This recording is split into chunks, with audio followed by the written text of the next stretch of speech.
मैं प्रदीप एक बार फिर से आपका स्वागत करता हूं हमारे अनस्किल के चैनल पर।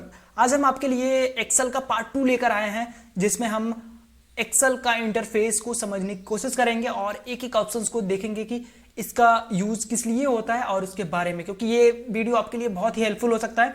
क्योंकि अगर आप किसी भी सॉफ्टवेयर के बारे में उसकी बेसिक इंटरफेस को नहीं समझेंगे तो आपको आने वाले वीडियो में प्रॉब्लम हो सकता है। तो ये वीडियो आपके लिए बहुत ही इंपॉर्टेंट है, पूरा देखना जरूरी है। अगर आपको थोड़ा बहुत पता है फिर भी आप पूरा देखिए, क्योंकि इसमें आपको नई नई चीजें सीखने को मिल सकती हैं।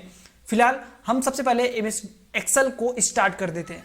तो एमएस एक्सेल को स्टार्ट करने के लिए सिंपली आपको स्टार्ट बटन पे जाना है, यहाँ पे ऑल प्रोग्राम पे जाना है और यहाँ पे आपको माइक्रोसॉफ्ट ऑफिस 2013 दिखाई पड़ रहा है, इस पर सिंपली क्लिक करना है और यहाँ पे आपको एक्सेल दिखाई पड़ेगा। हो सकता है कि आपके कंप्यूटर में बहुत सारा वर्जन दिखाई पड़े, बहुत सारी चीजें दिखाई पड़े, बहुत सारा एप्लीकेशन दिखाई पड़े, तो आपको कोई डरने की बात नहीं है। सिंपली जो आपको एप्लीकेशन ओपन करना है उस पर क्लिक कर देना है। तो मैंने इस पर एक्सेल पे क्लिक कर दिया, सिंपली यहाँ पे क्लिक करने के बाद ये ओपन हो गया। तो यहाँ पे कई सारे टेम्पलेट दिखाई पड़ रहा है, जिसके बारे में हम लोग आगे बात करेंगे। फिलहाल आपको सबसे पहला जो ऑप्शन दिखाई पड़ रहा है ब्लैंक वर्कशीट, तो सिंपल में इस पे क्लिक कर देते हैं और इस पे क्लिक करेंगे कुछ इस तरीके से दिखाई पड़ेगा। तो ये बहुत ज्यादा डिफिकल्ट, स्टार्टिंग में अगर आप पहली बार एक्सेल्स को ओपन कर रहे हैं तो आपको कुछ ये बहुत ज्यादा एडवांस तरीके से दिखाई पड़ेगा, क्योंकि इसमें बहुत सारे ऑप्शंस है। अगर आपने एमएस वर्ड और पावर पॉइंट पढ़ा है तो ये सारी चीजें आपको सेम दिखाई पड़ेंगी।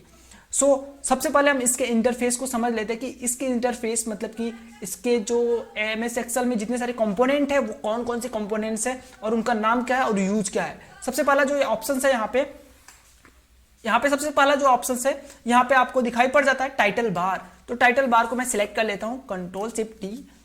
तो यहाँ पे मैंने सिलेक्शन टूल ले लिया और सॉरी ये थोड़ा सा बेहुदा ड्रा हो रहा है, तो मैंने यहाँ से लिया और यहाँ से मैंने सिलेक्ट कर लिया। तो आपको दिखाई पड़ रहा होगा कि मैंने सिलेक्ट कर दिया है और यहाँ पे ये आपका जो है वो टाइटल बार है। टाइटल बार में सिंपली आपको दिखाई पड़ रहा है, तो मैं इसको पहले हाइड कर देता हूँ। टाइटल बार में आपको सिंपली यहाँ पे दिखाई पड़ रहा है बुक वन एमएस वर्ड में इसका जो बाय डिफॉल्ट नेम होता है वो डॉक्यूमेंट 1 होता है, जबकि एक्सेल में आपका होता है बुक 1। तो आपको इंटरव्यू वगैरह में या फिर क्वेश्चंस में पूछा जा सकता है कि एमएस एक्सेल का बाय डिफॉल्ट नेम क्या होता है, तो वो होता है बुक 1। और आगे चलते हैं तो यहाँ पे आपको कुछ और भी ऑप्शन दिखाई पड़ते हैं, जैसे कि कंट्रोल बटन दिखाई पड़ते हैं यहाँ से क्लोज करने के लिए, मैक्सिमाइज और रिस्टोर डाउन करने के लिए और मिनिमाइज करने के लिए। साथ ही साथ यहाँ पे रिबन को कंट्रोल करने के लिए ऑप्शंस होते हैं। तो यहाँ पे मैंने क्लिक किया और यहाँ पे ऑटो हाइड रिबन, इस पे क्लिक करेंगे तो ये आपका जो रिबन वो गायब हो जाएगा। तो इसी प्रकार से सारे ऑप्शंस है, इसको शो करने के लिए आपको यहाँ पे क्लिक कर देना है। उसके नीचे एक ऑप्शन है यहाँ पे शो टैब्स एंड कमांड। यहाँ पे हमने शो टैब किया तो सिर्फ टैब ओपन होगा, टैब दिखाई पड़ेगा। अगर हम शो टैब एंड कमांड पे क्लिक कर दे तो हमें सारे ऑप्शंस फिर से जैसे थे वैसे दिखाई पड़ने लगेंगे। तो मैंने इस पे क्लिक कर दिया, ये नॉर्मल हो गया। फिर आपको दिखाई पड़ रहा है यहाँ पे कुछ क्विक एक्सेस टूल बार। ये क्विक एक्सेस टूल बार है, मैंने इसको सिलेक्ट कर लेना है। सॉरी ये क्या हो रहा है, तो मैंने यहाँ पे सिलेक्ट कर लिया और यहाँ पे आपको दिखाई पड़ रहा है क्विक एक्सेस टूल बार।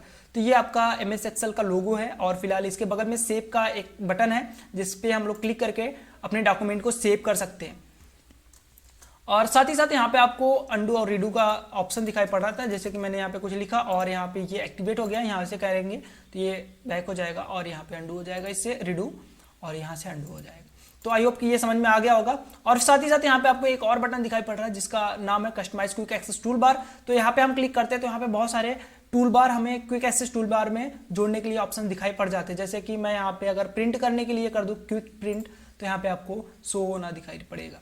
अब राइट क्लिक करके इसको रिमूव भी कर सकते हैं, या फिर अगर हम चले इंसर्ट में, तो इंसर्ट में अगर हमें कोई इंपॉर्टेंट यहाँ पे जो भी ऑप्शन है उसको यहाँ पे जोड़ना है, तो मान लेते हैं कि फोटो की हमें जरूरत होती है बार बार पिक्चर्स की, तो मैंने यहाँ पे क्लिक किया add to quick access tool bar. तो यहाँ पे क्लिक करेंगे तो यहाँ पे ये ऐड हो जाएगा। इसी प्रकार आप जो भी चाहिए वहां से ऐड कर सकते हैं। फिर यहाँ पे आपको टैब दिखाई पड़ते हैं नीचे के साइड में। तो टैब में आपको सिंपल यहाँ पे जो टैब है मैं सिलेक्ट कर देता हूँ। यहाँ पे सिलेक्ट करने के बाद यहाँ पे देखिए जो टैब है, यहाँ पे टैब में जिस टैब में आप क्लिक करेंगे उससे रिलेटेड ऑप्शंस यहाँ पे नीचे दिखाई पड़ेंगे। तो जैसे कि यहाँ पे होम टैब फार्मूला पे क्लिक करेंगे तो फार्मूला से रिलेटेड सारे ऑप्शंस आपको दिखाई पड़ेंगे। जैसे कि देखिए यहाँ पे ऑटो सम, यहाँ पे बहुत सारे financial logic, tax, date and time, इसी प्रकार से आपको बहुत सारे ऑप्शन दिखाई पड़ते हैं। तो आई होप कि ये समझ में आ रहा है आपको। फिर यहाँ पे आपको ये दिखाई पड़ता है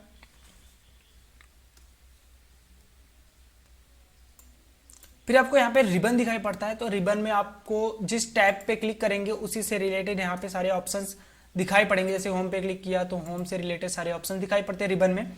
तो इससे पहले मेनू था, तो मेनू में 2003 अगर यूज करते हैं आप किसी भी एक्सेल या फिर कोई भी और एप्लीकेशंस, तो यहाँ पे आपको उसको यहाँ पे आपको रिबन ना दिखाई पड़ के मेनू दिखाई पड़ता है, तो इसका ये यूज होता है। तो अभी मैं यहाँ पे आगे चलते हैं। आगे चलने के बाद आपको यहाँ पे सारे ग्रुप्स वगैरह दिखाई पड़े, तो होम पे क्लिक करते हैं। होम पे क्लिक करने के बाद होम पे क्लिक कर दिए। यहाँ पे होम पे क्लिक करने के बाद यहाँ पे होम पे क्लिक करने के बाद यहाँ पे क्लिपबोर्ड का ग्रुप, यहाँ पे सारे क्लिपबोर्ड के ऑप्शंस है। यहाँ पे फॉन्ट के ग्रुप में फॉन्ट से रिलेटेड ऑप्शंस है। अलाइनमेंट के ग्रुप में अलाइनमेंट से रिलेटेड ऑप्शंस है। सारे इस प्रकार से यहाँ पे ऑर्गेनाइज करके रखे हुए होते हैं, जिसपे हम लोग वर्क करते हैं। और आपको उसके नीचे दिखाई पड़ रहा है नेम बॉक्स। ये नेम बॉक्स का काम क्या होता है, ये जिस सेल पे क्लिक रहेगा, जैसे कि फॉर एग्जांपल मैंने यहाँ पे क्लिक किया तो इस सेल का नाम बताएगा कि इस सेल का नाम क्या है। जैसे कि देखो यहाँ पे A1, तो A1 ये इसका नाम हो गया। फिर यहाँ पे अगर हम क्लिक करें यहाँ पे बीच में, तो इस सेल का नाम है B। देखिए यहाँ पे B के साइड में, और इधर B से देखेंगे तो यहाँ पे B3, इस सेल का नाम B3 है। तो इसी प्रकार यहाँ से हम चेक कर सकते हैं I11, तो यहाँ पे I11 इसका नाम हो जाएगा। तो इस प्रकार से इसका नाम यहाँ पे हमें नेम बॉक्स में दिखाई पड़ता है। इसके बगल में आपको यहाँ पे फार्मूला बार दिखाई पड़ता है, जहाँ पे हम लोग फार्मूला इंसर्ट करते हैं या फिर फार्मूला का ऑप्शन यहाँ पे क्लिक करके हम सारे फार्मूलों को यहाँ पे ला सकते हैं। तो आगे हम सारी चीज़ों को एक एक करके एक्सप्लेन करेंगे, अच्छे से हम लोग देखेंगे। फिलहाल अभी के लिए हम बस इंटरफेस समझेंगे। जस्ट इसके नीचे आपको यहाँ पे कॉलम दिखाई पड़ता है। तो कॉलम यहाँ पे जितने सारे कॉलम्स हैं A B C D, ये आपके जो है ये कॉलम्स है। तो यहाँ पे मैंने कॉलम को जो सिलेक्ट कर लिया यहाँ से यहाँ तक, तो ये आपको जो दिखाई पड़ रहा है ये कॉलम है। और नीचे का जो यहाँ पे 1 2 3 4 5 6 7 8 है, ये आपका है रो। तो ये कॉलम जो है आपका, कॉलम मतलब 1 2 3 ABCD, ये जो कॉलम है ये आपका लास्ट जो कॉलम होता है वो XFD होता है। तो मैंने यहाँ पे किसी एक सेल पे क्लिक किया और कंट्रोल के साथ अगर हम एरो की जो 4 एरो की होते हैं उसका जो लेफ्ट वाला की होता है, राइट वाला की अगर हम प्रेस करें तो ये हमारा लेके चला जाएगा लास्ट में, जो कि XFD दिखाई पड़ रहा है। और अगर आपसे पूछा जाता है कि कॉलम की संख्या कितनी होती है, तो वो कॉलम की संख्या 16,384 होती है। तो आई होप कि इसको याद रखेंगे, क्योंकि इंटरव्यू वगैरह में पूछा जा सकता है। और इसका अगर हम वापिस आने के लिए कंट्रोल के साथ अगर होम प्रेस करें, होम बटन, तो हम लोग स्टार्टिंग में आ जाएंगे। इसी प्रकार अगर हम कॉलम की बात रो की बात करें, जो यहाँ पे रो 1 2 3 4 5 6 दिखा रहा है रो, उसकी बात करें तो हम कंट्रोल के साथ अगर हम इंड बटन प्रेस करते हैं तो यहाँ पे हम लास्ट में आ जाते हैं। इंड बटन नहीं प्रेस करना है आपको, कंट्रोल के साथ जो 4 की होते हैं, अप एंड डाउन की और लेफ्ट राइट की होते हैं, तो उसका जो नीचे वाला बटन होता है मतलब कि डाउन की, उसको प्रेस करते ही आप एकदम नीचे आ जाएंगे। तो यहाँ पे जो सिलेक्शन लगा है मैं इसको हटा देता हूँ, कुछ इस तरीके से आपको दिखाई पड़ेगा। तो यहाँ पे रो कितने होते हैं अगर आपसे पूछा जाता है तो रो होते हैं 10,48,576। तो इस प्रकार से आप बता सकते हैं। ये थी रो एंड कॉलम। अब आते हैं सेल पे। तो सेल क्या होता है, जितने सारे MS वर्ड में हम काम करते हैं वो सेल पर ही करते हैं। तो ये जो सेल होता है ये बहुत ही इंपॉर्टेंट होता है MS वर्ड में। तो अगर हम देखें MS एक्सेल में, तो यहाँ पे अगर हम जो एरिया हम क्लिक करते हैं, जो सिलेक्ट होता है, जो रो और कॉलम के बीच से कट के बनता है, वो हमारा कहलाता है सेल। जैसे कि यहाँ पे ये हमारा रो है और ये हमारा कॉलम है, तो इन दोनों के जो बीच से कट के बन रहा है ये सेल कहलाता है। आई होप कि ये समझ में आ गया होगा।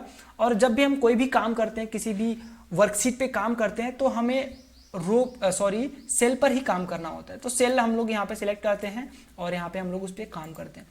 सेल को सबसे पहले काम करने के लिए उसको एक्टिवेट करना होता है। एक्टिवेट करने के लिए सिंपली किसी भी सेल पे आप क्लिक करते हैं और वहाँ पे जो भी लिखना है वो लिख सकते हैं, जैसे कि मैंने यहाँ पे लिख रखा है। तो इस प्रकार से हम जिस सेल पे भी आपको काम करना है उस पर एक बार क्लिक करें, वो एक्टिवेट हो जाएगा, फिर उसके बाद उस पर काम कर सकते हैं। और उसके नीचे जस्ट देखेंगे तो यहाँ पे आपको बहुत सारी चीज़ें दिखाई पड़ती है, जैसे सीट। तो ये आपको सीट दिखाई पड़ रहा है, तो सीट 1 यहाँ पे बाय डिफॉल्ट ओपन है। अगर आप चाहते हैं और भी ओपन करना तो यहाँ से आप प्लस के साइन पे क्लिक कर करके आप और भी सीट ओपन कर सकते हैं, जैसे कि इस प्रकार से हमने जैसे ओपन कर लिया। तो यहाँ पे जो पहला वर्कशीट है वो 1 है। अगर आपसे पूछ लिया जाता है कि कितने वर्कशीट अभी हम खोल सकते हैं, मतलब MS एक्सेल में कितने वर्कशीट खोले जा सकते हैं, तो 255 वर्कशीट आप खोल सकते हैं एक MS एक्सेल के फाइल में। तो आई होप कि ये समझ में आ गया होगा। 255 याद रखिएगा, क्योंकि इंटरव्यू वगैरह में सारी चीज़ें पूछी जाती हैं। और आते हैं अब इसके नीचे, तो यहाँ पे ये हमारा स्टेटस बार स्टेटस बार दिखा रहा है। तो यहाँ पे ये हमारा जो डॉक्यूमेंट वो रेडी है काम करने के लिए। और यहाँ पे आपको दिखाई पड़ रहा है कुछ व्यू, तो व्यू के बारे में हम लोग आगे डिस्कस करेंगे। फिलहाल यहाँ पे हम जूम की दिखा रहा है, तो हम डॉक्यूमेंट को जूम कर सकते हैं, जूम इन कर सकते हैं, जूम आउट कर सकते हैं। तो इसको थोड़ा सा इधर कर लेते हैं और यहाँ से हम जूम आउट कर सकते हैं और जूम इन भी कर सकते हैं, जैसे कि इस तरीके से। और यहाँ पे अगर आप जूम इन कर लिए हैं, अगर आपको ऊपर नीचे करना है, तो यहाँ पे आपको स्क्रॉल बार दिखाई पड़ता है, या फिर माउस का स्क्रॉल बार यूज कर सकते हैं, या फिर यहाँ पे आप ऊपर नीचे कर सकते हैं। इसी प्रकार आपको लेफ्ट राइट मिल जाता है यहाँ से। तो आई होप कि आपको ये समझ में आ गया होगा कि कैसे यहाँ पे यूज करते हैं। तो आपके लिए कुछ खास मैं बता दूं आज की इस वीडियो में, जैसे कि यहाँ पे अगर हम 1 लिखें और इंटर कर दें और यहाँ पे 2 लिखें, और इस प्रकार से दोनों को सिलेक्ट करके अगर यहाँ पे कॉर्नर पे लेके जाएंगे, यहाँ पे एक बॉक्स बनता है, उस कॉर्नर पे लेके जाएंगे, तो ये हमारा पॉइंटर जो है ना वो थोड़ा सा चेंज हो जाएगा। पॉइंटर के बारे में आगे हम डिटेल में बात करेंगे। तो यहाँ पे चेंज हो जाता है, और चेंज होने के बाद जैसे ये इस तरीके से दिखाई पड़ता है, और फिर हमें माउस का लेफ्ट की जो है राइट की को प्रेस रखना है और नीचे की तरफ ड्रैग करते हुए चले जाना है। जैसे इतना करेंगे तो जितना ड्रैग करेंगे वहाँ पे ये लिखता चला जाएगा। इसी प्रकार हम जनवरी फरवरी भी लिख सकते हैं। और यहाँ पे कॉर्नर पे आएंगे, जैसे ही माउस का पॉइंटर चेंज होगा कुछ इस तरीके से, फिर हम इसको ड्रैग कर देंगे तो यहाँ पे ऑटोमेटिक लिख देगा। यहाँ पे अगर संडे लिख दें और बाकी ऑटोमेटिक लिखना चालू कर देगा। तो इस तरीके से यहाँ पे सारी चीज़ें बाय डिफॉल्ट ऑलरेडी यहाँ पे बनी हुई हैं, आप एक एक करके यूज कर सकते हैं। आगे हम सारी चीज़ें ये एक एक करके एक्सप्लेन करेंगे। आज के लिए आई होप कि बहुत सारा हो गया है, टाइम भी हो गया है, और आज के लिए ये वीडियो अभी बंद करते हैं, मतलब ख़त्म करते हैं, और अगली वीडियो में मिलते हैं। अगर आपको ये वीडियो पसंद आया हो तो लाइक करिएगा और सब्सक्राइब करिए हमारे चैनल को, और अपने फ्रेंड्स और फैमिली के साथ वीडियो शेयर करिए, ताकि उनको भी एक्सेल का प्रॉपर नॉलेज हो पाए, और कहीं पे भी जाके वो ऑफिशियल कार्य या फिर खुद का कार्य या फिर कुछ भी कर सकते हैं एक्सेल पे, अगर उनको नॉलेज है तो। मिलते हैं अगले वीडियो में, तब तक के लिए बाय बाय।